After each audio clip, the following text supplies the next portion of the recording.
Let's talk about what is the resurrection before we prove it to be true. I think you kind of said it earlier, but the resurrection is literally the event where after Jesus died by Roman crucifixion, he was raised 3 days later and, appeared to all sorts of people. Maybe we'll get into that later. It seems to play such a central role in our Christian faith. Why is that?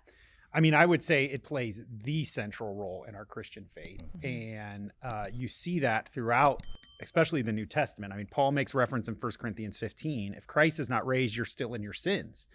Plenty of people die, right? And so Jesus's death is unique, but it is unique because there's a resurrection, because the resurrection verifies all that his death meant. It validates and shows that his death really was for sins, that through it, he really overcame evil, that he also conquered death. And it also opens up and moves God's creation towards his new creation, his coming kingdom. So my question is, and I know a lot of people have this question, is how do we even know this was real? Almost no historian doesn't believe that Jesus actually existed and that he actually died. That's pretty clear across the board historically. Nobody questions that there was a real person named Jesus. I didn't even know that. He actually died. That's pretty historically verifiable. Most historians, whether they are Christians, non-Christians, atheists, they all will say Jesus existed and he died. Yes. Yeah, it's to say fringe would even be maybe giving it too much credit, but if you don't believe that, you would really be on the outskirts of whether you're a Christian, non-Christian, another faith tradition. People do, and to piggyback your point, there's a scholar. He is a Christian, Dr. Gary Habermas. He has done a lot of work on the resurrection. He's come up with this list of what he calls the minimal facts. So these minimal facts that all scholars, whatever your belief background may be, agree that these things at minimum are historically attestable within the various resurrection narratives that appear in the Gospels. So Jacob, then why do you think people doubt it? It's so outside of our conventional experience of life, which is you live, you die, that's the end. That suddenly the claim is, no, Jesus lived, died, and then came back.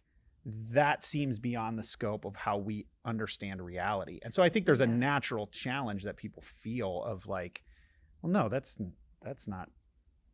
doesn't happen. One, I can't experience it currently. And so that I think creates the natural barrier of. Well, you would think too that if Jesus rose from the dead and then you said he appeared to a bunch of people, those people weren't hallucinating. There was, I'm assuming he appeared to hundreds, if not thousands of people post-resurrection, right? Yeah, that word you just used, that's one of the reasons that people do have trouble with the resurrection. They doubt it, they have concerns about it or questions. They think of what's called the swoon theory, or what's also known as the hallucination theory. The hallucination theory doesn't account for all of the varied appearances by Jesus in different locations all throughout a week, to single individuals, to earlier you referenced 1 Corinthians 15. And in that dialogue, he talks about the fact that Jesus appeared to over 500 people at once. So we typically don't have mass hallucinations either. And then, like I mentioned, the theory of stealing the body, that doesn't make a lot of sense either, because number one, you have the Roman guards who were there. And if you know anything about it from history, these guards, it wasn't like they can just fall asleep and someone can take it. Like you mentioned earlier, this was a huge boulder that would take multiple people to move it. It wasn't like a door you just open and close. And then you have the fact that if they were to allow something to happen, they could actually lose their life. This was serious business. Then you have the women being the first ones to view the empty tomb. Now, someone might say, well, why does it matter that it's women? Because during those times, as bad as this may sound, women's testimony was not seen as credible.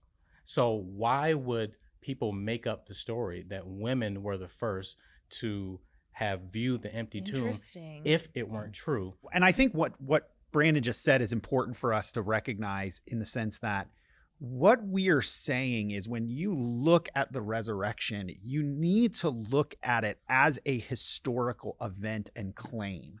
Okay. And I think so many people have put the resurrection in this category of faith, and that makes it, one, easily dismissible, because that's kind of how we navigate faith. Maybe I agree with it, maybe I don't.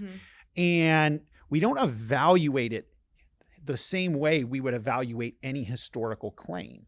But that's what Christians are doing. Christians are coming along and saying, like, no, we believe this happened historically, and that it can be known and evaluated historically like any event we know in history. These are all historical data points that we then have to say, how do I put these data points that make the most consistent logical sense for the event and the claim that's being made?